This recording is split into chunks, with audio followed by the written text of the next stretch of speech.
বর্ধমান কাটোয়াগামী বাসের সঙ্গে বাইকের সংঘর্ষে মৃত্যু হল দুই বাইক আরোহীর। শুক্রবার সকালে ঘটনাটি ঘটেছে ভাতারের বেলেন্টা গ্রামে। জানা যায়, বর্ধমান কাটোয়াগামী বাসটি দ্রুত গতিতে আসছিল। নিয়ন্ত্রণ হারিয়ে মুখোমুখি সংঘর্ষ ঘটে উল্টো দিক থেকে আসা বাইকের সঙ্গে। ঘটনাস্থলে মৃত্যু হয় শেখ খোকন এবং তৌসিফ মণ্ডলের।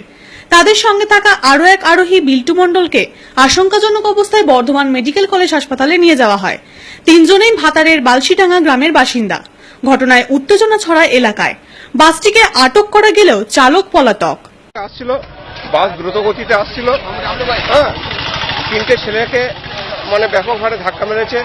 আমাদের কাছে এখন এই মুহূর্তে খবর দুজন মারা গেছে, একজন মৃত্যুর সঙ্গে লড়াই করছে।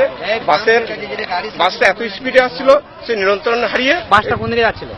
বাসটা বর্ধমান থেকে আসছিল, কাটোয়া যাচ্ছিল।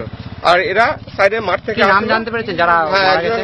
একজন খোকন শেখ আর খোকন শেখ, বিল্টু মণ্ডল আর তৌসিফ মণ্ডল আহত আছে। এই বাসটি সিংহবাহিনী বাসটি নিয়ন্ত্রণ হারিয়ে একটি মোটরসাইকেলের সঙ্গে সংঘর্ষ হয়। এই তিনজন একটি মোটরসাইকেলে যাচ্ছিল। এই অবস্থায় মানুষ যাতে শান্ত থাকেন, এলাকার মানুষ, তার জন্য আমরা অনুরোধ করি। সরকার এত সেফ ড্রাইভ করছে, তার সাথে দুর্ঘটনা কি ভাববেন আপনারা?